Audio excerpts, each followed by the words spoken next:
Halo teman-teman, perkenalkan saya Velogia Sparman. Kali ini kita akan berbincang-bincang dengan tiga perempuan hebat tentunya. Ini tergantung kapan teman-teman menyaksikan tentunya video ini ya. Tentunya kalau di hari ini kita sedang merekam di suasana siang ke sore hari. Saya Velogia Sparman kembali lagi perkenalkan, kita akan ngobrol tentang peran perempuan dalam menciptakan inklusivitas untuk mengubah stigma.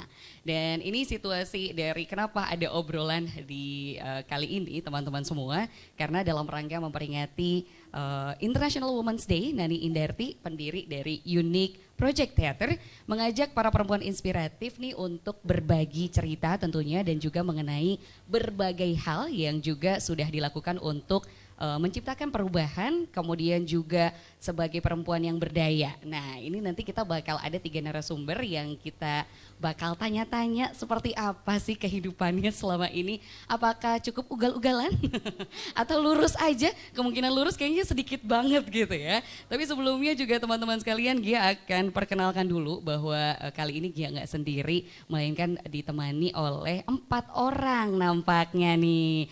Di sebelah Gia sudah ada Bunda Lintang. Halo Bunda Lintang, selamat siang ya kayaknya ya untuk saat ini ya.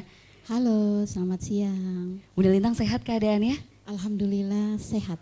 Sehat sekali. Ini yang di sebelah mirip banget dengan Bunda. Ada siapa ini? Lintang. Lintang. Lintang apa kabar? Sehat. Sehat. Sehat. Tadi udah makan ya Lintang ya? Sudah. Oh sudah.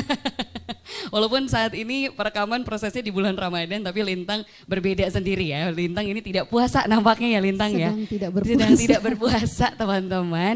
Oke, Gia bergeser dulu ke sebelah dari Bunda Lintang. Ada yang menggunakan hijau-hijau nih, seger banget siang-siang di jam rawan nampaknya. Ada Mbak Inung Setiami gitu ya. Halo Mbak Inung, apa kabar? Halo, kabar? Alhamdulillah selalu baik. Selalu baik. Kayaknya Gia nggak selalu baik nih kalau hari ini. Mbak Inung puasa masih lancar hari ini? Alhamdulillah lancar. Lancar. Mbak Inung ini adalah seseorang dosen atau akademisi ya. Yang ternyata kalau Gia lihat dari clue-nya, dari contekan, ini nggak di Jogja ternyata ya. Ya, asli Jogja Kulon Progo. Oh aslinya Jogja Kulon Progo, hanya bertugasnya tidak di Jogja seperti itu ya. Merantau ternyata teman-teman. Nanti kita akan tanya lebih lanjutnya, nggak sekarang, Gia tahan dulu, nggak akan Gia spill, Gia akan berpindah dulu nih ke ujung, nggak ujung dunia sih, masih di ujung sana. Gia sudah bertemu ada Ibu Nurul Saadah. Halo Ibu Nurul, apa kabar? Sehat alhamdulillah Mbak Gia. Wah ini dengar suaranya adem banget ya, siang-siang, lagi puasa, seger banget. Semoga nggak ngantuk. Enggak. Ngantuknya udah lewat tadi ya saat kita Siap. persiapan kayaknya udah langsung sayu-sayu gitu. Jadi teman-teman, Ibu Nurul ini adalah direktur dari lembaga disabilitas bernama Sabda. Betul ya Bu ya? Betul. Betul, nanti Sabda apa yang dilakukan kita akan obrolkan setelah perkenalan sekilas ini tentunya. Siap Mbak. Sudah siap ya Ibu Nurul ya? Siap. Lintang sudah siap belum Kak Gia tanya-tanya nih? Siap. Wow siap banget karena udah makan ayam goreng kayaknya ya. Iya. Oh iya, jujur sekali Lintang ya, terima kasih. Nanti kalau misalkan Kak Gia ada kesalahan dalam pelafalan, dibantu ya? Boleh. Boleh, terima kasih Lintang. Oke, mungkin Gia akan bertanya dulu sama yang di tengah mungkin ya, sama Mbak Inung dulu nih. Mbak Inung, ini lagi di Jogja lagi pulang aja atau lagi sibuk apa Mbak Inung? Saya kan aslinya Jogja Kulon Progo, kemudian merantau di Kalimantan. Ini di Jogja dalam rangka karena sedang tugas belajar. Oke, belajar lagi ya nampaknya ya. Ini hobi atau gimana nih? Dengan belajar kayaknya kok belajar terus gitu hidupnya. Kalau boleh tahu sekarang saat ini lagi tugas belajar di mana Mbak Inung? Saat ini sedang tugas belajar di Universitas Gadjah Mada, di Fakultas Ilmu Budaya. Oke, berarti ini sudah tahun keberapakah untuk tugas belajar di UGM ini Mbak? Aduh malu saya. Itu pertanyaan sensitif ternyata ya. Mohon doanya agar segera lulus saja. Amin, amin. Kita doakan bersama pokoknya untuk segera selesai sebagaimana mestinya, sebagaimana yang dicita-citakan dan diusahakan seperti itu ya Mbak Idung ya. Kalau boleh tahu sendiri di Kalimantan sana itu mengajar di bagian apa Mbak? Maksudnya untuk bidang studinya apa Mbak? Saya mengajar di Universitas Borneo Tarakan di Fakultas Keguruan dan Ilmu Pendidikan, khususnya bidang pendidikan dan kesusastraan. Jadi mengajar sastra secara teoritis dan praktisnya. Gitu. Oke, ternyata anak sastra ya. Kita tunggu nih nanti. Akan adakah kiasan-kiasan atau bahasa-bahasa yang indah di sore hari ini? Menemani obrolan kita dan mungkin Gia coba kenalkan kembali bahwa Mbak Inung ini merupakan dosen bertubi wini atau akondroplasia. Betul Lintang? Betul, karena Gia sendiri dari tadi sudah latihan karena suka keliru antara ada R, ada L, ada D itu agak kesulitan gitu untuk melafalkannya. Jadi Mbak Inung sendiri memang situasinya adalah saat ini seorang pengajar di Kalimantan Utara sana. Tapi Mbak Inung, Gia masih pengen ngobrol juga nih sama Mbak Inung. Selama mengajar di Kalimantan sana gitu, ada nggak hal-hal lucu dulu deh mungkin yang ditemukan selama hidup di sana? Monggo. Ada, jadi saya punya pengalaman waktu itu, waktu mengajar pertama kali menjadi dosen itu kan ada penerimaan mahasiswa baru ya. Iya. Jadi waktu itu untuk pemberkasan kan mahasiswa registrasi atau apa masih berbondong-bondong ya. Saya mungkin dikira anak-anak gitu ya. Oke. Atau mungkin dikira mahasiswa baru pernah diinjek kaki saya, jadi keinjek gitu. Terus didorong gitu ya. Ternyata ketemu lagi di kelas, jadi saling tertawa. Ternyata yang menginjek tadi mahasiswa saya. Gitu. Waduh, ternyata ya. Maaf ya Bu, kemarin tuh saya kira anak-anak gitu. Ya ampun, Iya. itu masih bertemu dengan situasi seperti itu berarti ya di sana juga ya? Ya, itu waktu pertama kali menjadi dosen. Kemudian waktu itu, mengisi kegiatan di universitas, ibu-ibu guru mengajar para guru-guru begitu. Ibu guru itu ada yang kemudian memegang-megang kepala saya karena dikira saya mungkin anak dosen di situ atau bagaimana. Waktu itu kan saya masih kurus ya, sekarang agak gemuk. Oh sekarang juga masih ya? Kayaknya Ya, nanti dari betul. kamera juga terlihatnya lebih kurus lagi gitu Mbak Inul. Waktu itu masih kurus, jadi dipegang-pegang kepalanya. Aduh, anak pintar, anak siapa ini kok kesasar di kampus ini, mamanya begitu. Setelah itu ternyata ibu gurunya itu langsung kaget, ternyata yang mengisi kegiatan saya begitu. Itu Nah pengalaman, langsung jadi ya. dikira anak kecil. Terus pada saat ternyata oh pengisi materi ini gitu. Kalau tadi kan mahasiswa langsung Bu maaf ya kemarin gak sengaja misalkan. iya. Itu responnya gimana Bu? Respon Kalau misal- saya atau respon dari peserta ibu guru kemarin yang juga menganggap bahwa Mbak maaf Inul ini ya, jadi ibu gurunya malu karena waktu berhadapan gitu ibu guru tuh menanyakan sesuatu gitu. Di mana ruangan ini begitu. Saya dikira anak kecil sambil lucunya mana mamanya begitu kan. Begitu saya masuk kelas ternyata saya mengajar beliau kan. waduh. Mungkin beliau malu atau bagaimana tapi saya tidak apa-apa. Sama lucu aja ini. Lucu Jadi, aja gitu ya. Kok kehidupan ini lucu gitu ya Mbak Inung ya. Oke ternyata situasi ini sudah dianggap menjadi satu hal yang lucu untuk Mbak Inung sendiri ya. Bahwa ternyata ada hal-hal, apakah dulu Mbak Inung juga di saat misalkan kalau sekarang kan sudah menganggap itu suatu hal yang lucu gitu.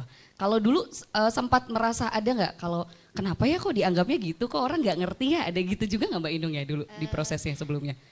dulu mengalami minder, sakit hati, kemudian mengalami berbeda, mengalami penuh tekanan, tertekan dan itu pernah saya mungkin waktu anak-anak dan remaja ya. Jadi kalau anak-anak dan remaja itu mungkin belum mampu menggali diri, mampu menggali potensi diri seperti itu. Jadi masih perkataan orang masih bisa menguasai diri saya. Jadi ketika orang lain membuli atau apa, saya masih merasakan sakit hati dulu ya. Jadi waktu masih anak-anak usia SD seperti itu kan saya dijauhin ya sama teman-teman, diolok-olok tuyul gitu kan. Kalau sekarang dikatain tuyul seneng saya, cari duit tuh. Kalau dulu dikatain tuyul gitu kan saya pernah nangis kenapa saya dikatain tuyul gitu. Jadi dibully, diperjaraki, kemudian merasa tidak punya teman, itu pernah saya alami pada masa dulu. Dan itu waktu sampai SD sampai hampir SMP. Setelah itu saya ya mungkin masih mengalami waktu SMA, dilihat ini anak SMA ini nyasar atau gimana kok masih kecil tapi pakai seragam abu-abu begitu ya. Tapi saya sudah mungkin tidak merasakan apa-apa, jadi sudah biasa saja.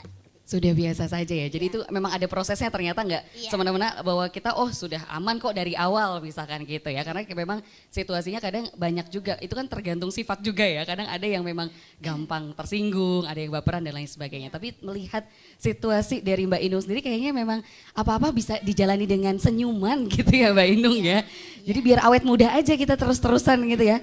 Kalau Mbak Inung sendiri ini merasa masih muda atau gimana nih kalau sampai saat ini nih? Karena kan kita banyak banget ketemu teman-teman kayaknya lebih seneng dianggapnya umur 20 aja gitu, nggak tambah-tambah gitu. Kalau Mbak Inung umur berapa ya kira-kira ya? Umur banyak ya. Oh, umur banyak. 20 plus Jadi, plus plusnya banyak iya, gitu ya. Semuanya menurut saya butuh proses untuk ke tahap saat ini. Jadi tidak ada sesuatu yang instan. Mie instan aja ketika akan kita makan kita butuh wajan, butuh panci, butuh kompor. Kompornya pun harus ada gasnya, misalnya harus ada listriknya, harus menyala, dimasak. Kemudian ketika masakan itu sudah matang, butuh sendok, butuh mangkok. Masuk ke mulut masih dikunyah gitu ya. Butuh bahan lain, telur dan sebagainya. Jadi tidak ada sesuatu yang instan. Yang instan itu hanya milik Tuhan maksudnya.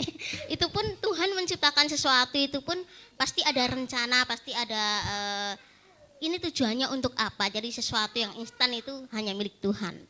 Baik, ini bisa kita keep dulu ya obrolannya sama Mbak Inung, ternyata bagaimana proses itu cukup panjang. Nah karena Mbak Inung sudah melewati itu, yang mungkin juga dia jadi penasaran sama Bunda Lintang. Karena Bunda Lintang sendiri kan ini masih menjalani, mungkin prosesnya masih terus berjalan ya Bunda sampai saat ini. Karena Bunda sendiri juga mempunyai situasi mendampingi Lintang yang juga istilahnya dia nyontek dulu ya, takut dimarahin Lintang kalau salah pengucapan. Lintang apa namanya Lintang? Akondroplasia. Akondroplasia gitu ya. Nah ini juga mungkin Gia mau bertanya juga sama Bunda nih. Bunda Lintang, tadi kan kalau Gia ngobrol sama Mbak Inung, ternyata kalau untuk saat ini Mbak Inung melihat situasi-situasi yang didapati di lingkungan sosial adalah menjadi satu hal yang lucu. Kalau Bunda sendiri melihat dan saat ini juga bersama Lintang terus berproses gitu. Bunda bagaimana nih perasaannya kalau misalkan di situasi banyak orang yang belum paham dengan situasi akondroplasia ini sendiri. Gimana Bunda? Ada beberapa tanggapan dan tangkapan mereka dari pandangan mereka bahwa memang kondisi anak-anak dengan fisik yang berbeda itu sangat mencolok gitu. Seperti contohnya, ada yang bertanya, Lintang usianya berapa gitu, pada saat Lintang jawab berapa? 6 tahun. Terus mereka suka bilang begini, beneran itu 6 tahun soalnya seperti anak 2 tahun atau 3 tahun gitu. Saya jelaskan dia dengan kondisinya akondroplasia memang berbeda dengan anak-anak umumnya. Tapi di situ keunikannya dan istimewanya, saya selalu mengkampanyekan itu. Bahwa perbedaan itu bukan sebagai pembatas, tapi perbedaan itu akan menghadirkan keindahan karena akan ada beragam di situ. Jadi saya pada saat menerima tanggapan itu tadi, terus terang sudah ada di titik saya kebal untuk diri saya sendiri. Dan saya sedang memperjuangkan untuk si Lintang, seperti dia ikut kegiatan-kegiatan di luar, dia menari, dia fashion show. Jadi banyak hal yang saya kasih dia untuk dilihat oleh yang lain. Jadi saya buat panggung begitu buat dia. Misalnya ada event-event dari komunitas, ayo ada kegiatan ini, Lintang bisa maju boleh, Lintang boleh kesini boleh. Bahkan kemarin sempat juga ada kegiatan dalam rangka memperingati Hari Penyakit Langka itu, saya bela-belain, dia dapat tawaran dari teman bilang, ayo Lintang ikut fashion show mau nggak ke Jogja? Ya boleh gitu, maksudnya saya sudah tidak memperhitungkan lagi berapa biaya dan bagaimananya, saya hanya berdoa semoga rezekinya dimudahkan untuk menjangkau apa itu, supaya dia akan apa? Lintang mau ada yang disampaikan dulu? Oh kamu fashion show? Iya, fashion show-nya di mana kemarin? Juara apa satu? Dapat juara harapan 1? Di mana itu? Di botani. Di Botani Bogor itu ada fashion show, dia setelah beberapa kali tampil. Jadi Tepuk tangan dulu mungkin ya sendiri. teman-teman ya. Jadi Mbak Inung sama Bu Nurul ini kita ucapkan selamat dulu. Selamat ya Lintang ya, dapat juara harapan 1 ya. Terima kasih. Terima kasih sama-sama. Dapat hadiah nggak kemarin? Dapat piala. Oh dapat piala. Kalau dapat hadiah Kak Gia mau minta maksudnya, boleh nggak? Boleh nggak? Medali. Oh medali. Oke. Sama medali. Oh sama medali, jadi piala dan medali ya dapatnya ya. Piala dan medali. Lomba fashion show. Oke hebat, terima kasih. Temennya aku juara 3. Oh temannya Lintang juara 3. Terus ada berapa peserta kemarin? Banyak. Banyak ya. Dan Lintang jadi juara harapan 1. Nanti mau ikut lagi? Mau ikut lomba lagi? Mau. Mau, oke. Kak Gia coba ngobrol dulu sama Bunda ya, sama Mama ya. Boleh lagi ya? Boleh. Boleh, terima kasih. Oke, kemudian gimana lagi tuh setelah misalkan beberapa acara Lintang dilibatkan? Nah, itu sebenarnya tujuannya untuk melibatkan dia ke acara itu sebenarnya untuk menunjukkan. Kalau dari hal kecil yang saya sudah lakukan sebagai ibu dengan anak kondisi berbeda, itu kayak saya memperkenalkan di keluarga. Saya beritahu keluarga bahwa kondisi dia begini. Walaupun mungkin ada beberapa keluarga yang memberi tanggapan negatif gitu, seperti misalnya iya banyak dosa atau iya bla bla bla gitu. Ya, saya cuma menganggapnya begini. Saya dikasih karena Tuhan tidak pernah salah gitu, karena kita dipilih dengan punya anak kondisi begini.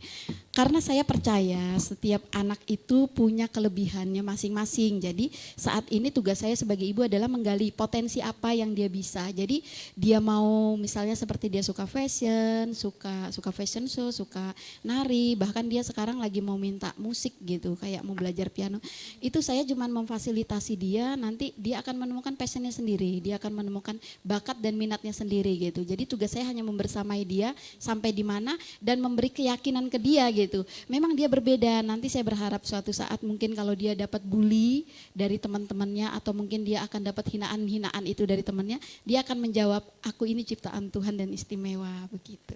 Oke, ini ternyata sudah ada proses untuk bagaimana Lintang juga dikenalkan bahwa situasi ini akan juga bisa terjadi ke depannya gitu ya Bunda ya. Iya, betul Bahwa dia juga tadi ngobrol dengan Lintang bahwa Lintang juga bisa menjelaskan situasinya, namanya tadi istilahnya adalah akondroplasia. Kemudian juga ini kan menjadi satu bukti tahapan bahwasanya bagaimana Bunda juga membuat Lintang aware dengan situasi yang ada ya, seperti itu ya.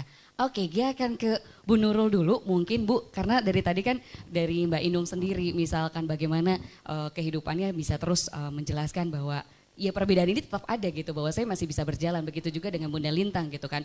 Dengan segala tanggapan yang tadi yang masih sering dengar kan bahwa situasi yang berbeda adalah ini karena dosa misalkan, karena situasi-situasi yang sering banget kita tidak masuk logika gitu. Kalau Bu Nurul sendiri dengan sabda misalkan gitu Bu, dengan keberbedaan yang ada, biasanya Ibu mendampinginya seperti apa, atau yang Ibu lakukan bersama sabda itu dengan keberagaman seperti apa Bu Nurul? Iya, jadi apa yang saya lakukan dengan teman-teman Sabda, Sabda itu adalah sebuah organisasi ya Mbak ya, sebuah yayasan dengan akronim Sentra Advokasi Perempuan, Difabel dan Anak. Dan itu ada di Kota Jogja meskipun kerjanya kami di banyak wilayah. Nah sebenarnya kenapa kemudian kita gitu ya, kita bicara mengenai perempuan, difabel dan anak atau penyandang disabilitas dan anak, itu adalah karena kita kan juga melihat ada situasi-situasi bahwa anak-anak disabilitas, kemudian perempuan disabilitas itu seringkali masih mengalami hambatan-hambatan, masih mengalami diskriminasi, masih mengalami ya hal-hal atau stigma gitu ya, yang itu menjadikan teman-teman ini apa namanya berjarak gitu ya, berjarak dari kelompok lain termasuk teman-teman non disabilitas. Bisa jadi merasa berjarak atau memang ada jarak gitu. Jadi ada dua itu. Nah, sejujurnya gitu ya, kalau kami akhirnya melihatnya bahwa kenapa kemudian situasi itu terjadi. Kita juga ingin mereduksi sebuah situasi yang sekarang ada, misalnya masih ada diskriminasi pada penyandang disabilitas, perempuan disabilitas, masih ada stigma atau penolakan pada anak-anak disabilitas untuk sekolah, untuk bisa jadi bahkan ada juga dari orang tua yang belum bisa menerima anaknya secara positif, jadi proses denialnya masih tinggi, mereka bahkan membuang anaknya, itu banyak sekali. Nah kita ingin mereduksi itu. Harapannya adalah ke depan gitu itu pengen mendorong adanya masyarakat yang inklusif gitu. Nah untuk mendorong masyarakat yang inklusif dan kemudian apa namanya bangsa ini menjadi inklusif itu kan banyak ya, banyak harus dilakukan. Nah beberapa hal yang kemudian dilakukan Sabda gitu, saya perempuan disabilitas juga Mbak, saya perempuan disabilitas fisik folio dari umur 2 tahun. Jadi saya juga mengalami hal-hal yang tadi bullying, mendapatkan stigma, juga mengalami hal-hal yang lucu-lucu kayak ya Mbak Inung gitu ya, lucu-lucu aneh gitu. Tapi kemudian dulu mungkin sempat marah, kemudian setelah marah, nangis, merasa bahwa marah dan nangis itu tidak menyelesaikan masalah. Gitu ya. Kemudian kita berproses, menerima situasi, jadi dan akhirnya saya tidak ingin kemudian teman-teman saya yang lain, teman-teman perempuan disabilitas yang lain atau anak-anak disabilitas khususnya anak perempuan itu mengalami kekerasan, mengalami stigmatik, mengalami diskriminasi seperti saya dulu misalnya. Waktu itu saya sempat ditolak sekolah masuknya SD gitu, mau pindah SD dianggapnya nggak bisa, belum melihat kok udah dibilang bahwa nggak bisa masuk SD sini karena kita nggak punya kelas yang khusus, karena tidak punya tempat toilet yang khusus dan sebagainya. Pada waktu itu padahal saya SD tahun 90 ya, tahun itu diperlakukan hal seperti itu. Tapi kemudian kita nggak mau itu terjadi. Nah makanya itu dilakukan oleh Sabda. Nah salah satu yang kemudian dilakukan tadi adalah sebenarnya kita memberikan pemahaman ke masyarakat. Apa itu disabilitas? Apa itu difabel? Bagaimana itu terjadi? Jangan sampai ada salah paham. Bahwa kadang-kadang penolakan pada teman-teman disabilitas, atau saya ngomong penyandang disabilitas, whatever lah, monggo mau menggunakan istilah difabel atau penyandang disabilitas, itu seringkali karena tidak paham. Dianggapnya misalnya, ditolak sekolah, kenapa? Karena orang tua lain menganggap bahwa nanti disabilitasnya nular loh. Kok bisa penyandang disabilitas nular? Saya polio, saya nggak mungkin nularin sebelah saya jadi polio juga kan. Nah ternyata itu yang mereka tidak paham. Nah itu yang kemudian kita sampaikan. Jadi pemahaman masyarakat yang benar berkaitan dengan disabilitas. Termasuk juga penyandang disabilitas itu kan dari keluarga ya. Dari keluarga yang kalau saat kemudian pemahaman dari orang tua bahwa anak disabilitas itu juga bisa berkembang loh. Bisa jadi sesuatu loh. Bisa jadi seseorang gitu ya. Kadang-kadang saya harus mencontohkan diri saya sendiri. Pastinya juga Mbak Inung jadi contoh kan ya. Jadi kita penyandang disabilitas bukan hanya kemudian duduk di rumah hanya menunggu uluran tangan atau pemberian orang, kita tidak bisa melakukan sesuatu. Enggak, saya bisa kerja loh. Saya bisa mendapatkan penghasilan loh. Saya juga bisa di mana-mana. Nah ini yang kemudian sebenarnya memberikan pemahaman ke orang tua secara langsung bahwa penyandang disabilitas itu berdaya. Dia punya masa depan juga, bisa punya keluarga juga, bisa berkontribusi juga. Asal ada namanya pola asuh yang positif gitu. Nah setelah masuk dari keluarga, masyarakat pastinya dari pembuat kebijakan dong. Pembuat kebijakan gimana dong membuat kebijakan-kebijakan yang kemudian bisa memastikan bahwa penyandang disabilitas itu terlindungi dan terfasilitasi. Misalnya contohnya mau sekolah, mereka mau kerja, mau kemana-mana, ya itu yang difasilitasi. Itu sih Mbak yang dilakukan Sabda. Oke, ternyata banyak sekali yang dilakukan oleh Sabda tentunya teman-teman, dan kalau Gia sih sangat menarik poinnya adalah bagaimana Sabda itu mungkin mereduksi situasi yang ditemui dari pengalaman pribadi itu yang juga ternyata menjadi PR bersama gitu, jadi permasalahan kolektif nampaknya, dan ini juga dilakukannya dengan cara memberikan pemahaman dengan apa yang berdasar pada diri sendiri dulu gitu ya untuk Bu Nurul ya. Wah ini menarik Bu, nanti kita akan bahas lagi. Gia akan kembali dulu, tadi ada sisi lain adalah pola asuh yang positif. Ini tadi sudah dilihat oleh Bunda Lintang. Gia akan kembali ke Mbak Inung dulu gitu. Karena kan ini menjadi salah satu contoh juga bagaimana bahwa perempuan yang juga sering banget berlapis ya, ada diskriminasi yang cukup berlapis, kemudian juga ada situasi disabilitas yang juga ini pasti akan memberikan lagi hal-hal lain yang mungkin bisa menyulitkan atau bisa menjadi hal yang lucu atau apapun itu gitu. Kalau dari Mbak Inung sendiri Mbak, dari pengalaman misalkan saat kecil gitu untuk orang tua sendiri, karena ternyata kan banyak juga kita temukan orang tua yang denial gitu. Kemudian juga kalau kita lihat dari Bunda Lintang cukup suportif dengan situasi dari Lintang sendiri dan memberikan yang terbaik gitu. Kalau dari Mbak Inung sendiri sehingga sekarang menjadi dosen itu Mbak, gimana Mbak dari keluarga Mbak? Saya ceritakan dulu sekali ya ketika masa kecil. Jadi seperti yang dikatakan oleh Ibu Nurul bahwa pola asuh itu sangat berpengaruh. Jadi pola asuh yang positif itu juga akan menjadikan tumbuh kembang anak menjadi positif. Jadi ketika anak-anak yang berbeda di masa kecilnya ini butuh basic, butuh pondasi yang sangat kuat. Mereka butuh dari orang tua, dari keluarganya ya. Misalnya ada orang tua, ayah ibu ya, ayah ibunya terlebih dahulu. Misalkan ayahnya atau ibunya sudah tidak ada, yatim piatu kan ada ya anak yatim piatu.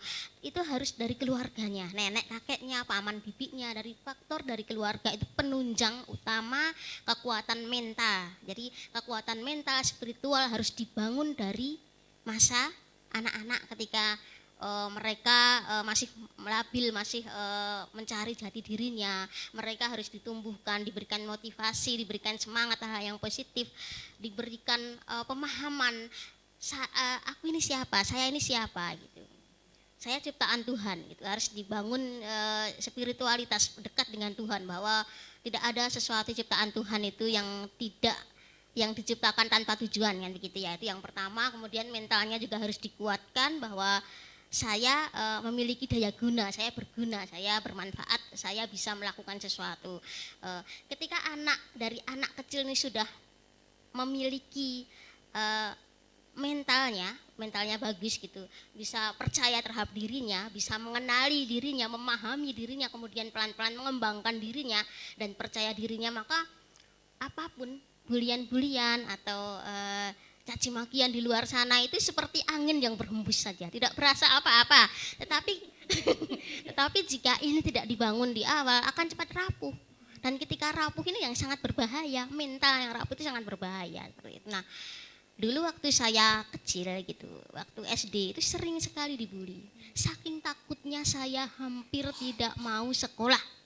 Hampir tidak mau sekolah karena teman-teman waktu SD sudah memalak saya. Tidak hanya itu, kekerasan fisik juga, mengancam, kemudian tas saya dilempar-lempar, kemudian saya dijambain seperti itu ya waktu masih SD, sehingga takut sekali untuk sekolah. Dan serangan dari dunia luar itu sangat mengerikan saya rasakan, membuat saya putus asa, membuat saya tidak mau sekolah gitu. Nah, ketika sekarang saya bisa melanjutkan studi, tidak hanya dari SD, SMP, SMA, kemudian S1, S2 dan S3 misalnya, itu tidak terlepas dari pola asuh keluarga tentunya. Tidak hanya ibu saya berperan besar, tetapi saya juga punya kakek, nenek, paman, bibi, dan semua di seluruh keluarga saya itu memberikan motivasi, memberikan perlindungan, sehingga caci maki, bulian di luar itu tidak terasa. Saya lebih percaya bahwa orang terdekat saya itu, kadang kakek saya mah berbohong pada saya. Waktu itu di dalam pergaulan itu saya dibilang cebol, kuntingen gitu. Bahkan saya tidak tahu arti kuntingen itu apa. Kuntingen, cebol, kuntet dan sebagainya. Saya tanyakan kepada kakek saya. Kayak saya dibilangin sama teman-teman berame-rame. Kuntingen. Setelah itu saya dimasukkan ke tempat sampah itu apa? Waktu kecil menangis ya. Sempat sampai mengalami kekerasan seperti itu ya? Iya, karena didorong sama anak-anak dimasukkan ke situ. Tidak hanya teman-teman, bahkan guru pernah mendiskriminasi saya waktu SD. Kayak kuntingen itu apa kayak? Kakek saya berbohong, saya taunya berbohong itu ketika saya sudah sekolah. Kuntingen itu anak cantik, hebat, pintar. Jadi ketika teman-teman ngatain saya kuntingen, saya bukan menangis. Tersenyum malu-malu saya, pipi merona. Merasa tersanjung sekali bahwa saya adalah kuntingen. Kuntingen is the best gitu. Padahal kuntingen adalah olok-olok. Sampai segitunya. Kemudian waktu itu saya tidak mau sekolah. Ibu saya adalah sosok yang luar biasa bagi saya. Dia menyemangati, mendorong saya untuk sekolah gitu. Kemudian saya juga dibesarkan bukan dari keluarga yang segala sesuatunya harus selalu ada gitu. Bahkan waktu kuliah S1 ketika waktu itu, ini hal yang mengharukan sekali ya. Waktu itu saya keterima S1 itu harus membayar SPP ya di negeri itu. Itu pas nggak punya uang loh. Dan keajaiban itu diberikan Tuhan. Ibu saya itu menemukan uang di jalan. Senilai harga SPP itu. Pas tuh. Ada lebihnya enggak, Mbak? Tidak. Oh, enggak ada ya? 705.000 waktu itu. Oke. 705.000 ya. Tapi kemudian uang itu dikembalikan. Setelah beberapa hari dikembalikan, kan di dompet ada alamatnya. Ternyata ada alamatnya si pemilik. Setelah saya udah bayar dikembalikan beberapa hari kemudian. Ibu saya seorang pedagang gitu. Ayah saya juga membantu ibu saya, dan saat pas pembayaran SPP deadline-nya besok pagi, pas tidak punya uang dan sore harinya itu menemukan berarti itu adalah jalan menurut saya, jalan bahwa saya studi dimudahkan seperti itu. Dan ibu saya mendorong bahwa kamu bisa, kamu mampu seperti itu. Bagi saya memang ibu saya adalah hal yang luar biasa. Tanpa ibu saya mungkin saya tidak bisa percaya bahwa saya manusia, seperti lebih tepatnya saya saya pantas untuk dibuang, untuk diabaikan, untuk dikucilkan, untuk dihina seperti itu. Tapi ibu saya membuat saya percaya bahwa saya sangat berharga. Yes, you are the best, pokoknya dirimu berharga Mbak Inung, kita juga mengaku itu semua dan teman-teman juga semuanya kita berharga. Dan G menariknya adalah bagaimana proses ternyata sangat betul-betul berpengaruh orang tua tadi atau keluarga terdekat, walaupun misalkan ada situasi-situasi yang mungkin juga kita sayangkan terjadi seperti itu karena mungkin dari ceritanya Bunda Lintang, misalkan Bunda Lintang sangat menerima tapi keluarga yang lain ternyata ada juga yang tentunya tidak bisa mendukung secara mental gitu ya, secara mentalitas belum siap dengan situasi seperti itu. Tapi sebelumnya Gia mau apresiasi lagi untuk Mbak Inung, tentunya selain ibu, selain orang tua, tentunya Mbak Inung sendiri juga luar biasa menjalani segala proses sampai dengan akhirnya sekarang lagi S3 nih gitu. Yang tadinya nggak mau sekolah akhirnya bisa lanjut terus sampai strata selanjutnya. Masih mau lanjut sekolah kan ya Mbak setelah ini ya Mbak? Ketawanya penuh makna nih kayaknya gitu ya. Kita selesaikan dulu yang saat ini dijalani. Kita akan kembali ke Bunda Lintang ini. Menariknya ini jadi ada satu perbedaan ternyata Bunda ya. Kalau misalnya dia lihat dari Mbak Inung cukup suportif walaupun misalkan lingkungan secara luas kurang suportif gitu, kurang juga punya pemahaman. Kalau dia tadi sempat ngobrol juga dengan teman di balik layar, tidak hanya kesadaran ya Bu Nurul, tapi juga kepedulian seperti itu. Apalagi kalau Lintang kan hidup di situasi saat ini yang sebetulnya awareness itu menjadi satu soal yang lagi sudah sangat diperbincangkan gitu. Kalau dari Bunda sendiri dengan mungkin adanya denial atau penolakan dari keluarga gitu, kemudian Bunda sendiri untuk menguatkan diri sendiri gitu. Tidak kita menyampingkan ke Lintangnya dulu ya, tapi dari Bunda sendiri bagaimana proses akhirnya Bunda tuh bisa meyakini bahwa oh saya bisa melakukan ini semua, saya bisa mengiringi proses. Sebelum ke Lintang pasti harus kitanya dulu Bunda ya sebagai orang garda terdepan tadi yang juga membersamai kehidupannya Lintang seperti itu. Kalau Bunda gimana nih hubungannya dengan orang-orang yang cukup denial gitu Bunda dengan situasi Lintang, monggo. Jadi pertama kali di kondisi Lintang lahir itu, kan dia memang lahirnya dengan kondisi dia sesar, terus dengan vonis hidup 8 hari. Memang sudah mengalami begitu banyak tuduhan-tuduhan diagnosa dari dokter gitu. Dan kondisi dia yang memang sangat-sangat dalam kondisi kesehatan itu yang sangat terpuruk. Dia lahir bahkan pakai CPAP dengan tekanan sampai 10 liter segala. Saya waktu punya Lintang pertama kali yang ada di otak saya waktu itu adalah karena saya belum berhijab. Betul sekali memang rasa spiritual itu harus dibangun dengan kondisi-kondisi yang berbeda. Itu membuat kita lebih menguatkan mental kita. Jadi waktu itu saya cuman berkata begini, oh baik Tuhan, setelah masa nifas saya akan menutup aurat begitu. Waktu itu saya memang belum berhijab.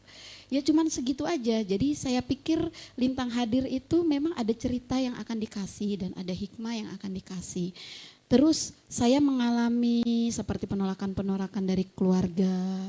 Itu saya cuman berusaha mengkampanyekan atas nama Lintang. Bahwa dia ini adalah makhluk ciptaan Tuhan yang sempurna. Karena Tuhan tidak akan menciptakan yang produk gagal. Tuhan kan maha sempurna. Jadi kesempurnaan itu kan milik Tuhan. Jadi kalaupun di mata manusia itu berbeda, saya hanya menguatkan diri. Memang dia berbeda, di situ seninya. Bagaimana kita bisa mengkampanyekan anak kita supaya anak kita diterima. Seperti contoh, anak-anak dengan kondisi kronik, seperti Lintang itu ada temuan diagnosa terbaru hasil whole exome sequencingnya, dia adalah PMM2-CDG. Itu kondisi di mana pasien-pasien yang menderita hal itu 90% meninggal di usia kurang 1 tahun. Dan Lintang bagian yang 10%. Dari situ saya sudah berpikir bahwa Tuhan ini maha penyayang. Saya manusia yang penuh lumuran dosa ini diberi kasih sayang yang luar biasa, masih bisa mendampingi sampai sekarang. Terus saya hanya mengkampanye, jadi tugas saya sebagai ibu, tugas saya sebagai orang tua, itu ada banyak hal atau ada banyak lini yang saya harus penuhi setiap setiap momennya, seperti menjaga kesehatan dia. Saya harus jadi dokter pertama yang menangani dia untuk hal-hal khusus, seperti dia lagi ngedrop dan lain-lain. Saya udah bisa, kayak dia perlu asupan cairan cukup dengan NGT, saya sudah bisa pasang sendiri. Ke rumah sakit saya sudah tahu jadwalnya, obatnya, jadi harus menghafal semuanya untuk posisi itu. Dan saya juga harus mendampingi dia secara kejiwaan supaya dia jiwanya bahagia. Dia harus bertumbuh dengan cinta dan kebahagiaan supaya perkembangan dia di masa kanak-kanak itu bisa total maksimal. Saya juga harus menjaga dia dari hujatan-hujatan di luar sana yang melihat dia berbeda. Salah satu yang saya lakukan adalah mengkampanyekan kondisi dia bahwa tidak menular. Terus mengkampanyekan kondisi dia bahwa ternyata dia imut dan cantik. Seperti saya suka dengan dandanan, saya suka dandanin dia cantik-cantik. Maksudnya dia keluar supaya orang tidak jijik melihatnya. Itu usaha dari kita lagi sebagai orang tua. Maaf mungkin kalau di luar sana ada yang orang tua mungkin punya anak yang istimewa tapi orang tuanya lebih kinclong daripada anaknya. Saya suka berontak gitu. Suka bilang lebih baik anaknya yang dikinclongin, kitanya gak usah kinclong gitu. Karena anak ini secara fisik aja mereka berbeda, itu udah menimbulkan stigma negatif umumnya. Kita akan membuang itu dengan cara usaha kita sendiri, seperti dia harus rapi, setidaknya dia bersih, kalaupun ada cairan yang keluar kita akan rajin mengelapnya, hal-hal begitu menghindari supaya orang akan melihat, orang akan mendekat, dan orang akan bertanya kondisi dia seperti apa. Jadi kita bisa lebih mudah untuk mengkampanyekan itu bahwa memang dia berbeda, tapi tolong dilihat dari kacamata manusia yang berhati. Jadi orang pada ngeliatnya, ih lucu ya, ih cantik ya anaknya. Dan kita juga memberi pelajaran-pelajaran disiplin. Bukan berarti dia boleh semena-mena dengan kelakuannya, bukan. Contoh, mendisiplinkan dia, jadi kita tegas bukan keras. Contoh, dia tepat makan, waktu makan tepat waktu kalau makan, minum obat, terus tidur, jam tidur siang, jam tidur malam. Jadi ada hal-hal yang disiplin, seperti dia tidak boleh apa ya, memang tegas tidak boleh gitu. Jadi tegas tapi tidak keras. Tegas tapi tidak keras. Ini betul banget. Ada situasi pola asuh yang memang saat ini juga, tapi masih perlu kita ulik juga ya, karena masih banyak yang ternyata miskomunikasi atau juga misunderstanding tentang pola asuh tadi. Ternyata misalkan soft parenting dan lain sebagainya. Ini mungkin jadi obrolan kita di selanjutnya saja mungkin Bunda Lintang ya, karena memang ini juga cukup menarik kalau kita bahas, apalagi misalkan tidak hanya di anak-anak, teman-teman dengan situasi Gia nyontek dulu ya, karena agak sulit menurut Gia ini untuk pengucapannya sendiri. Ini adalah akondroplasia seperti itu, atau juga di teman-teman situasi yang berbeda seperti itu. Gia akan ke Bu Nurul dulu. Bu Nurul, ini kan kita juga sudah melihat ternyata Mbak Inung sendiri mengalami kekerasan itu gitu Mbak Nurul. Terus juga dari Bunda Lintang sendiri akhirnya banyak persiapan yang ternyata jadi cukup pekerjaan yang banyak sekali ya untuk dipersiapkan bagaimana anak-anak juga bisa ready gitu di lingkungan gitu. Kalau dari Bu Nurul sendiri memahami atau juga menemukan situasi yang samakah di depan gitu atau di lingkungan saat misalkan mendampingi teman-teman perempuan, anak saat advokasi, atau sebetulnya juga banyak hal lain yang masih ditemukan sampai dengan saat ini, Bu Nurul? Iya, jadi gini Mbak, ada situasi-situasi kenapa kemudian jadi kan gini, penyandang disabilitas itu situasinya tidak sama, ya. Selain mereka punya keberagaman situasi, keberagaman disabilitas ya, misalnya saya fisik saja saya beda ya, kondisi saya polio dengan Mbak Inung kan beda situasinya. Meskipun kalau kita masuk ke kategori disabilitas fisik gitu. Ada situasi teman-teman dengan disabilitas rungu bicara, ada kemudian netra, ada yang mental, ada yang intelektual. Itu situasi yang pasti akan berbeda. Yang kedua adalah bahwa misalnya kita sama-sama berjenis kelamin perempuan. Bisa jadi ada sesuatu kenapa orang ini percaya diri, kenapa yang lain tidak percaya diri, kenapa yang satu sangat rentan terhadap kekerasan, kok yang lain bisa melawan kekerasan, gitu kan? Nah, karena memang ada hal-hal yang kemudian tadi saya ngomong atributif ya, yang melekat pada kita yang tidak bisa kita tolak. Ada yang kemudian, ada yang seperti itu misalnya, saya berjenis kelamin perempuan, saya orang Jawa, saya begini, jadi itu hal-hal yang kemudian saya tidak bisa tolak, itu kodrati. Tapi ada hal-hal yang seperti kenapa saya lebih percaya diri gitu ya. Nah ada hal yang tadi lagi, yang kedua adalah given itu yang misalnya orang tua. Saya lahir dari orang tua siapa saya nggak bisa milih loh. saya misalnya, oh ibu saya begini, bapak saya begini, oh puji syukur alhamdulillah misalnya pada waktu itu saya kalau saya ngomong sama Gusti Allah gitu, sama Tuhan itu saya diberikan di keluarga yang baik-baik saja, dalam artian hubungan keluarganya baik, lengkap, harmonis, kemudian secara finansial mereka cukup, berpendidikan, itu kan anugerah yang given gitu ya. Saya nggak bisa milih gitu, tapi anak-anak lain disabilitas bisa jadi mereka mendapatkan orang tua yang mereka juga tidak bisa pilih dan beda, sangat berbeda situasinya. Nah, situasi yang berbeda itu pasti akan mempengaruhi tadi pola asuh. Mempengaruhi juga berkaitan dengan pendidikan. Bagaimana misalnya orang tua saya selalu bicara bahwa Nurul kamu sekolah. Pokoknya dengan kondisi apapun kamu harus sekolah, minimal S1, kalau bisa cewek harus minimal S2. Harus bisa bekerja sendiri, harus bisa mempunyai uang sendiri, mandiri. Itu karena ada latar belakang itu. Nah sementara teman-teman yang lain banyak ngomongin penyandang disabilitas, perempuan disabilitas yang sekarang masih tidak percaya diri, masih tidak berani keluar rumah, speak up saja, begitu mau ngomong udah dilihatin orang udah takut, gitu kan? Ada yang bahkan mereka itu berkali-kali mengalami kekerasan, tidak berani menolak, karena mereka merasa bahwa diri mereka tidak cukup berharga dibandingkan orang lain. Kenapa? Karena sebetulnya ada situasi-situasi yang kemudian membuat orang ini merasa berharga. Salah satunya adalah bagaimana keluarga itu menyayangi, bagaimana mengasuh. Kemudian bagaimana kemudian kita merasa setara dengan orang lain, dengan pendidikan, dengan pekerjaan dan sebagainya. Nah, itu menurut saya situasi yang sekarang ada. Tapi masih banyak teman-teman disabilitas yang di dalam situasi yang tadi tidak cukup percaya diri, mereka rawan kekerasan, mereka miskin, tidak berpendidikan gitu ya. Itu menurut saya masih lebih dari 80% lah Mbak. Yang seperti Mbak Inung ini mungkin nggak ada 5% di Indonesia ya gitu ya. Karena memang sistem yang belum sampai ke sana, sistem yang belum mendukung gitu kan.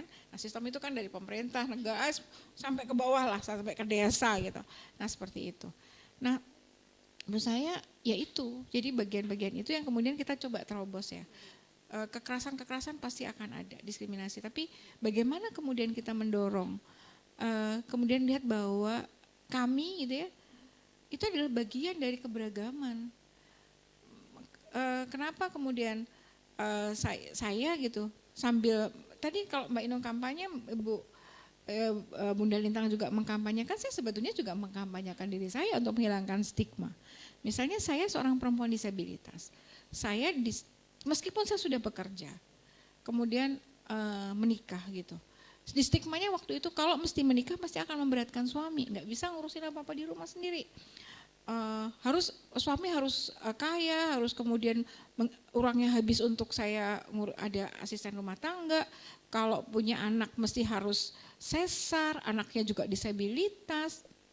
Nah itu yang kemudian saya coba saya juga melalui teman-teman Sabda juga terus menerus ngomong bahwa mencontohkan bahwa saya loh perempuan disabilitas yang mandiri.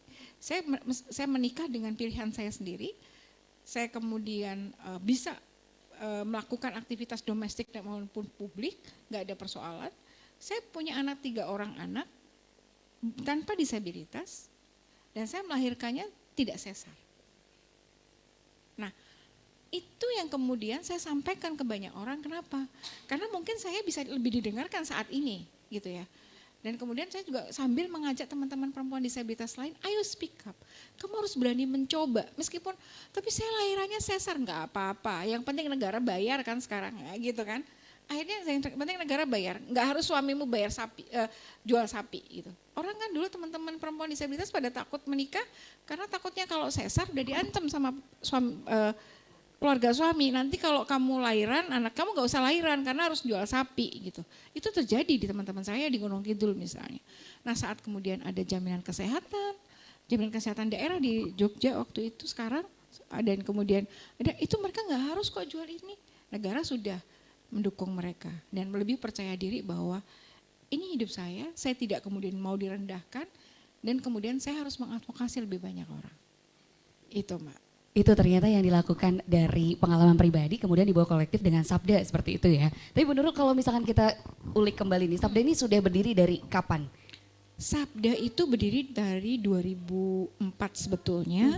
Secara formal kami ada di 2005, sudah lama ya, ber-20 tahun. Betul. Nah, Sabda sendiri juga banyak didukung oleh teman-teman saya, perempuan disabilitas juga yang luar biasa, laki-laki disabilitas juga beragam, dan teman-teman non disabilitas baik laki-laki atau perempuan yang memang sebetulnya menjadi pilar bagaimana kami juga menyampaikan mengenai inklusivitas, karena kita tidak bisa dong ngomongin inklusif tapi kita eksklusif hanya untuk kita sendiri gitu.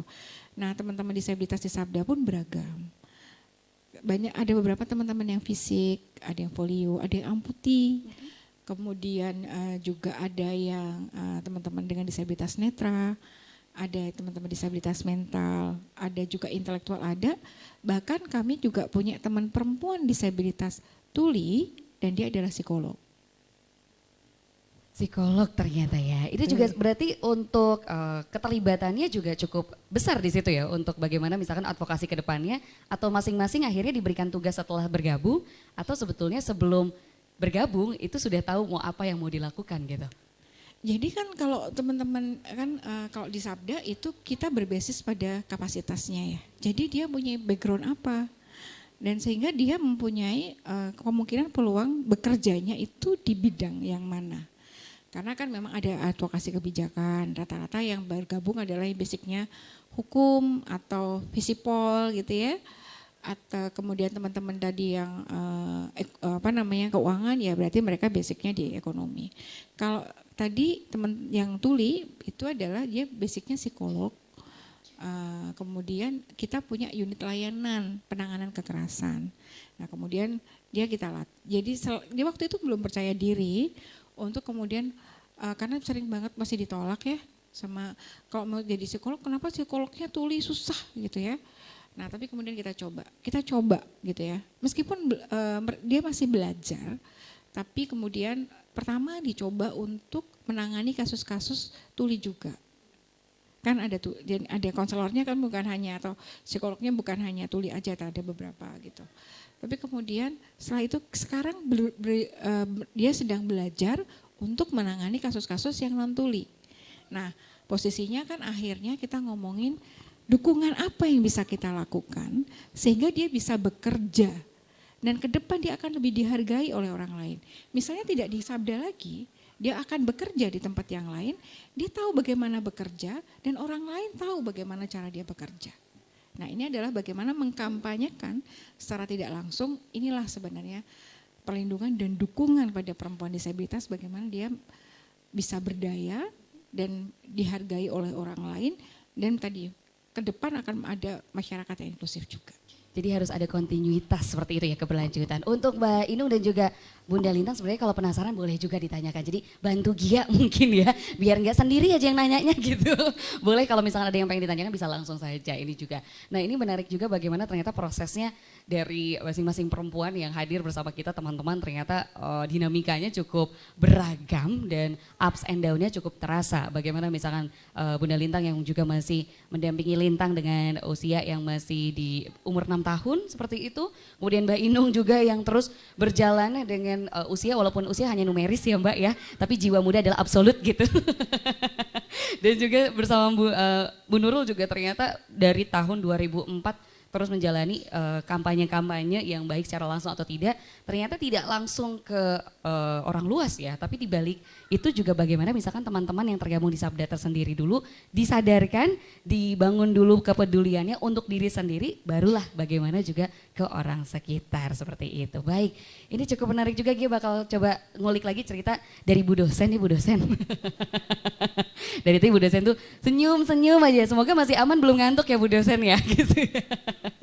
Oke, untuk Mbak Inung sendiri, tentunya kan kalau tadi misalkan dari Mbak Nurul sendiri kan juga banyak ya dinamikanya dari mana penolakan dan kepenerimaan orang-orang, kemudian juga bisa akhirnya bergabung dengan Sabda gitu. Kalau Mbak Inung sendiri menjadi dosen saat ini gitu Mbak Inung, apakah masih juga saat proses menjadi dosen gitu, itu menerima banyak ini enggak, ada obstacle-obstacle gitu Mbak, ada apa ya, kesusahan-kesusahan yang dialami atau justru dengan menjadi dosen di tahun-tahun sekarang malah lebih mudah gitu? Kalau yang stigma negatif dan tekanan-tekanan itu lebih banyak dirasakan awal-awal saat anak-anak dan remaja. Makin ke sini makin berkurang dan makin tidak terasa gitu. Kenapa? Karena saya sudah terlatih juga untuk tidak mendengarkan sesuatu yang kadang tidak perlu didengarkan begitu. Saya lebih percaya pada diri saya sendiri ketimbang perkataan orang. Jadi waktu saya masih sekolah di sekolah dasar, itu kan tadi ada tekanan dan bulian dari teman-temannya. Tapi ternyata guru saya juga pernah memperlakukan. Jadi waktu itu olahraga lompat tinggi ya, dan guling-guling itu apa yang guling-guling itu? Iya, dan olahraga kasti itu saya tidak dilibatkan. Karena alasannya kecil, nanti cedera gitu. Saya semakin tertantang untuk belajar. Jadi saya lompat tinggi sendiri di rumah. Pakai karet ya, sampai kukunya coplok. Kemudian ikut lari pagi itu guru olahraga juga menyuruh agar saya berdiam diri. Tetapi saya membuktikan, saya lari, saya juga bisa kok lari paling cepat begitu. Paling cepatnya karena lari terus, teman-teman sementara jalan. Jadi saya cepat duluan. Kemudian masa-masa setelah SMA, tentang stigma negatif bahwa ketika fisiknya tidak normal seperti yang lainnya, tidak akan mampu bekerja dengan baik, tidak akan mendapatkan ruang di sektor publik ya. Itu juga saya pernah mengalami, karena waktu mau mendaftar kuliah S1, waktu itu saya keterima, tetangga saya itu pernah ada yang ngobrol sama ibu saya. Jadi saya itu di dalam rumah ada kaca, saya melihat dan samar-samar mendengar. Ngapain gitu, anak kamu kuliah, kata tetangga saya kepada ibu saya.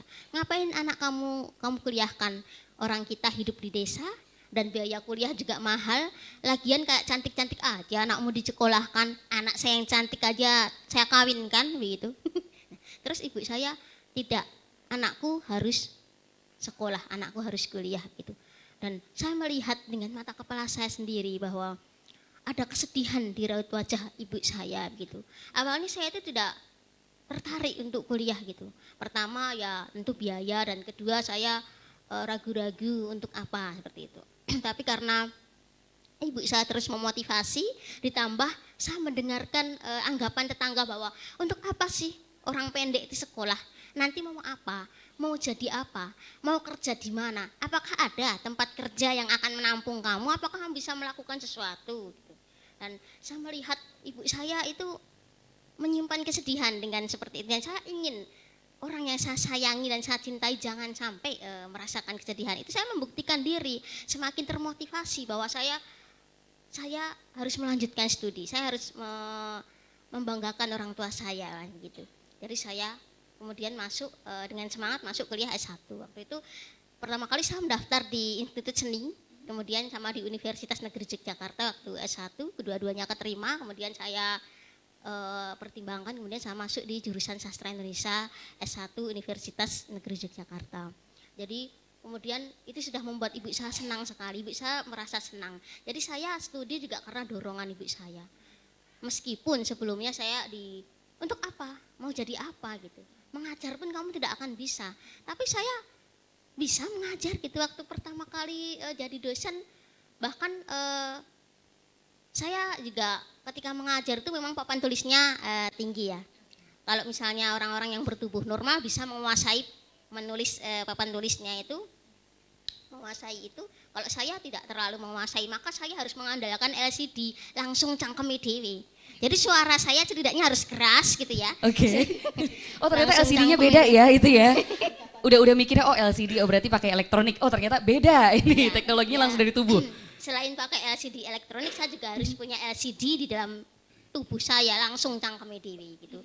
Mahasiswa jelas, saya ngomong kedengaran jelas, paham, meskipun kadang tidak tampak fisiknya. Karena kan di ruangan yang besar, kalau apalagi MKBU jadi satu gitu, di depan mungkin di belakang nggak akan melihat wujudnya gitu. Tapi suaranya sampai belakang, gitu ya suaranya. Menggelegar ya, langsung terdengar gitu. Terus karena ya mengajar tidak harus tergantung sama papan tulis dan sebagainya yang harus dijangkau oleh tubuh-tubuh tinggi seperti itu. Jadi seperti itu yang saya. Baik, ternyata ini selama menjadi dosen juga belum sepenuhnya mulus ya, karena tadi sekecil papan tulis aja itu kan belum juga difasilitasi dengan adanya kepedulian dan kesadaran dari misalkan instansi terkait gitu. Tapi kalau Mbak Inung pernah nggak Mbak misalkan menegosiasikan hal tersebut gitu, atau misalkan karena dengan situasi ada yang saat ini bahwa kalau mau inklusivitas tuh justru harusnya fasilitasnya A, B, C, D, E gitu, dengan kampus yang terkait, pernah nggak Mbak coba menegosiasikan hal-hal tersebut? Kalau di kampus saya fasilitas alhamdulillah sudah ada ya.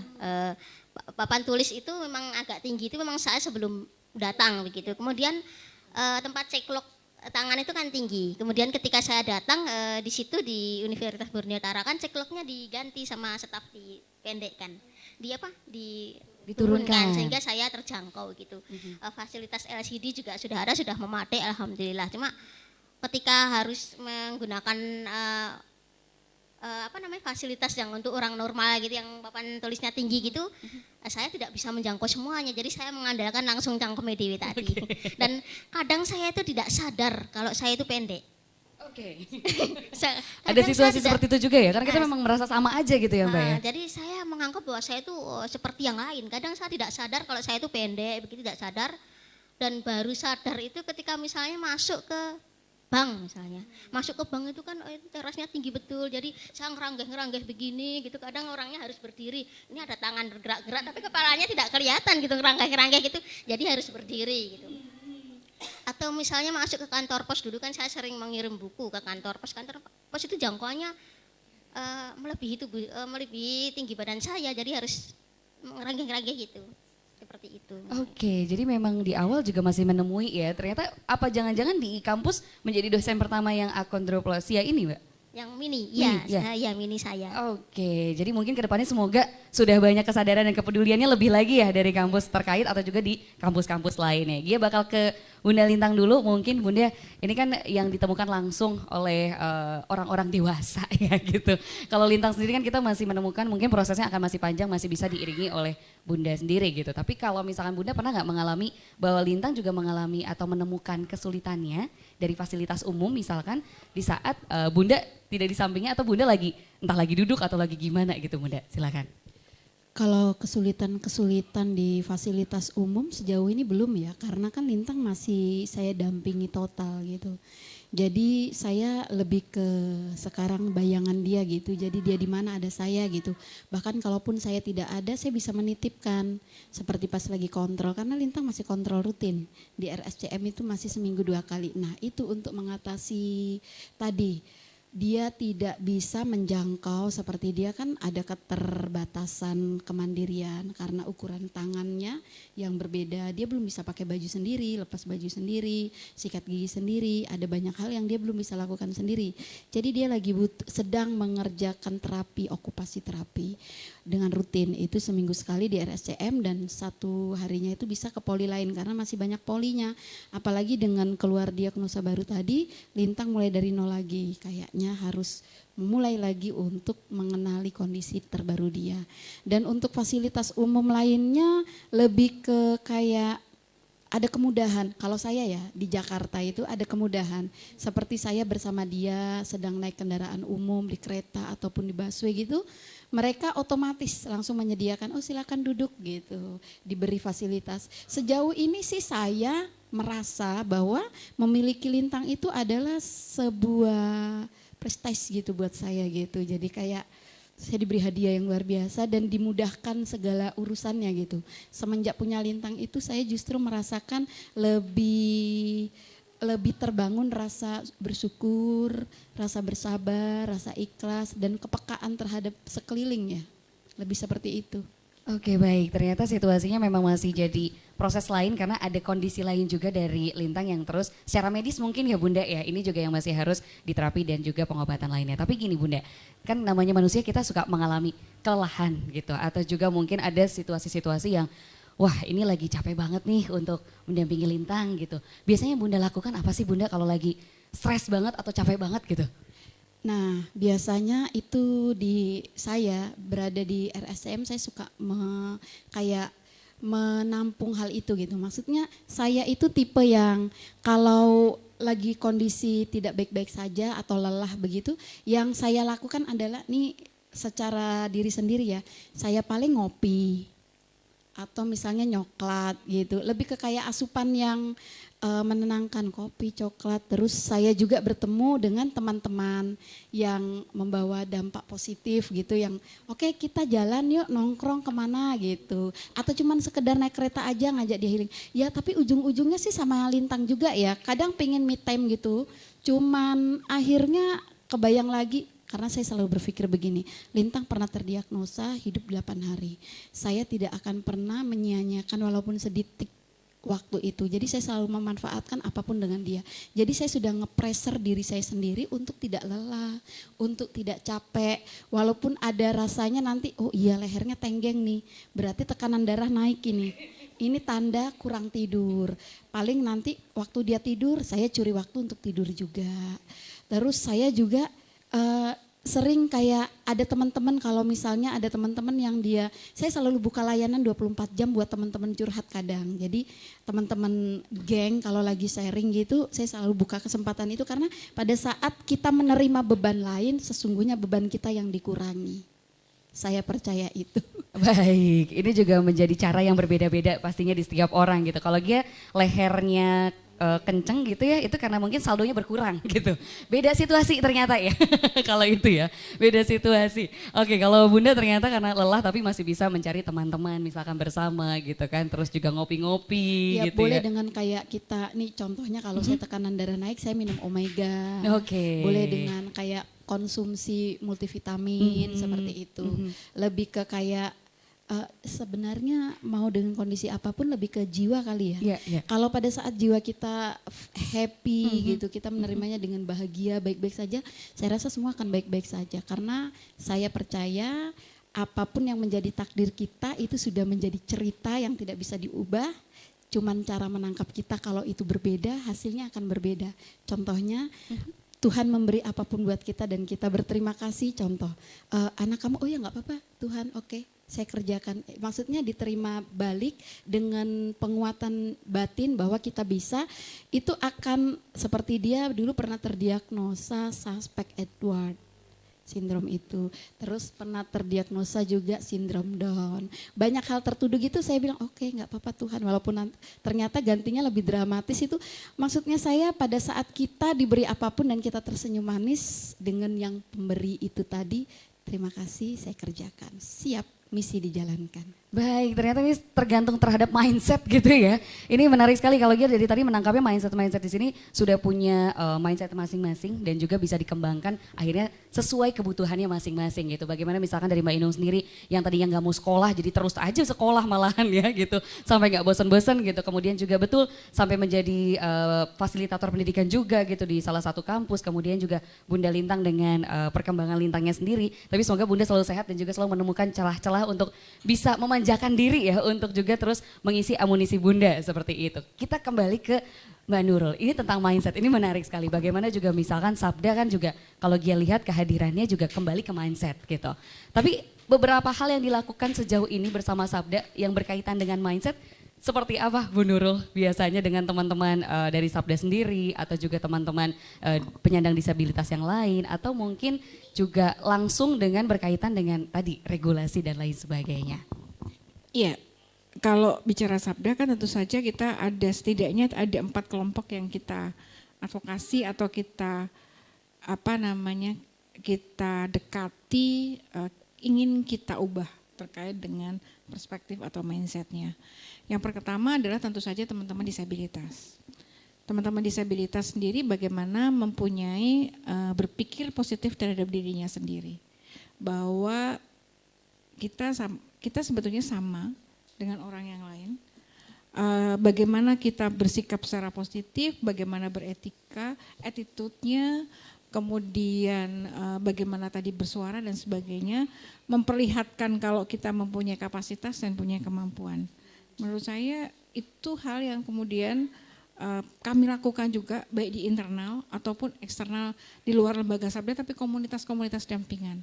Bagaimana mereka juga teman-teman ini mampu berkontribusi pada keluarganya dan juga pada masyarakat.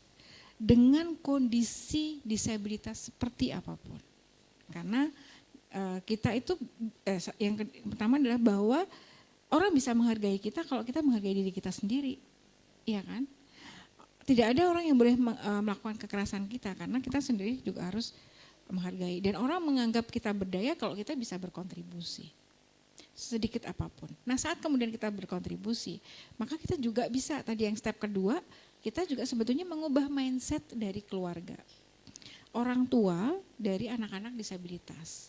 Karena bisa jadi tadi kalau Bunda Lintang tadi positif sekali, tapi banyak orang tua yang belum positif kan. Nah bisa jadi karena mereka tidak tahu atau tidak tahu harus berbicara kepada siapa. Saat kemudian mereka capek harus kemana.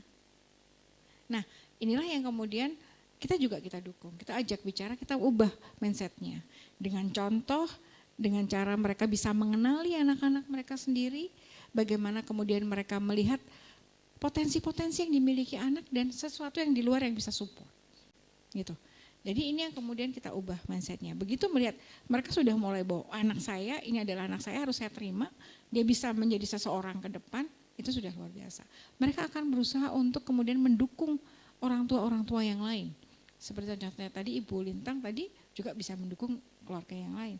Orang tua yang lain yang butuh curhat. Kenapa? Karena bisa jadi orang tua anak disabilitas tertentu itu ya yang bisa ngerasain adalah orang tua disabilitas itu. Beda dengan yang lain. Nah itu yang kemudian kita dorong. Yang ketiga adalah dari pemberi layanan publik.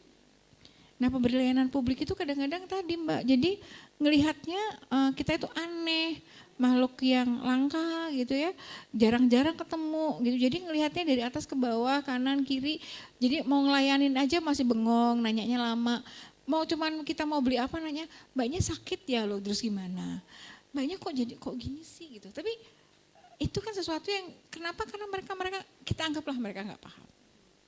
Saat kemudian kita pahamkan, dengan cara paham ini nggak perlu marah, kecuali mereka sudah melakukan pelecehan ya kita bisa lah marah. Tapi kalau misalnya mereka hanya nggak tahu, ya udah kita kasih tahu, kita maklumin dan kita kasih tahu sambil ketawa-ketawa aja nggak apa-apa gitu kan. Sambil juga menyampaikan ke mereka bahwa disability itu bisa terjadi pada siapa saja, kapan saja dan di mana saja. Kamu memberikan pelayanan yang bagus sebetulnya sedang berinvestasi pada dirimu sendiri. Karena bisa jadi ada cedera, ada kecelakaan dan sebagainya. Nah, itu kemudian yang coba kita lakukan dan ternyata sekarang alhamdulillah pemberi layanan publik itu sudah lumayan kemudian punya ada dukungan, ada apa ya, kalau masih ada 1, 2, 10 orang yang memang nggak paham, nggak apa-apalah, besok lagi juga masih ada tahun ke depan. Nah, tapi tentu saja untuk layanan publik itu tadi harus ada perubahan perspektif, mindset dari pembuat kebijakan. Bagaimana pembuat kebijakan itu membuat kebijakan itu bukan untuk dia, bukan untuk kepentingan pembuat kebijakan, tapi kepentingan teman-teman, kepentingan masyarakat, teman-teman, kepentingan penyandang disabilitas untuk bisa tahu kepentingannya. Untuk kebutuhan tahu kebutuhannya ya harus nanya. Jangan buat sendiri yang kemudian kebijakan itu tidak bisa berlaku, yang kemudian tidak efektif ya karena mereka buat sendiri nggak nanya gitu. Nah ini kita bilang partisipasi yang bermakna, meaningful participation adalah di mana penyandang bertemunya gitu ya, penyandang disabilitas yang tadi sudah cukup percaya diri dan bersuara, keluarga dan masyarakat yang support, dan juga pembuat kebijakan yang mampu mengakomodir kebutuhanmu seperti apa, ayo kita bikin. Nah inilah sebetulnya yang ada untuk kemudian baik dari kebijakan yang secara khusus ngomongin disabilitas atau kebijakan-kebijakan lain yang sebetulnya itu di dalamnya ada isu-isu disabilitas. Misalnya kesehatan, pendidikan, ketenagakerjaan dan sebagainya. Itu Mbak. Ternyata ini banyak sekali tahapannya ya untuk kita bisa merubah, bukan merubah setidaknya juga membuka mindset kita untuk sama-sama bisa saling bertanya dulu atau mengkomunikasikan satu sama lain ya. Baik, ini karena ternyata waktunya sudah tinggal, kenapa ya, nggak bisa ditambah aja Pak ya. Atau mungkin setelah ini kita akan ngobrol lagi dengan Bunda Lintang dan juga Mbak Inung dan Bu Nurul. Tapi mungkin ini terakhir ya, sebagai penutup kita bersama, mungkin harapan dari masing-masing dengan situasi yang berbeda. Sebagai perempuan juga yang tentunya berdaya dengan segala situasi yang berbeda. Gia, dari Bunda Lintang dulu mungkin ya, untuk harapan ke depannya gimana? Untuk harapannya dua kalau Bunda Lintang, untuk Bunda sendiri juga dan juga Lintang dan lingkungan gitu. 3 berarti ya, bukan 2. Monggo Bunda. Harapan kalau untuk saya sendiri sebagai perempuan, untuk tetap bisa menjaga kekuatan, karena perempuan itu adalah makhluk kuat, makhluk yang kuat dalam segala hal. Dan memang kekuatan itu terbukti pada saat kita sudah punya anak, kita bisa membuktikan. Karena contohnya seperti kita sedang lelah pun kita bisa bilang tidak lelah. Kita sakit pun kita bisa masih mengerjakan banyak hal. Itulah kekuatan perempuan. Baiklah perempuan-perempuan di luar sana, jangan pernah permalukan kekuatan kamu. Buktikan memang kamu perempuan yang kuat dan hebat. Untuk anak saya, untuk Lintang, harapan saya bahwa dia ke depannya nanti akan menjadi wanita-wanita seperti beliau-beliau ini, menjadi kuat, hebat dan tetap berjuang tanpa pernah berpikir untuk menyerah sedikit pun. Dan buat teman-teman di luar sana, terutama perempuan-perempuan di luar sana dengan kondisi kalian yang mungkin berbeda, pandang itu bahwa itu anugerah. Tidak semua orang akan bisa menerima kondisi seperti kalian yang istimewa. Mungkin mereka akan terpuruk, tapi percaya kalian sebagai orang yang akan membuktikan kepada dunia bahwa kalian berbeda tapi kalian istimewa. Baik, terima kasih Bunda Lintang. Kita akan langsung aja deh ke sebelahnya, ke Bu Nurul dulu. Mau sebelahnya tapi ternyata Bu Nurul. Monggo Bu Nurul, untuk harapan mungkin untuk secara pribadi dan juga untuk secara kolektif untuk masyarakat luas. Iya, harapan saya sebetulnya yang pertama, karena ini Hari Perempuan, ada 2 hal. Yang pertama adalah bagi kami, bagi teman-teman saya perempuan disabilitas, bahwa apapun kondisinya kita harus menghargai diri kita sendiri. Tidak ada seorang pun yang boleh kemudian melakukan kekerasan, melakukan diskriminasi atau meminggirkan kita karena kondisi disabilitas kita.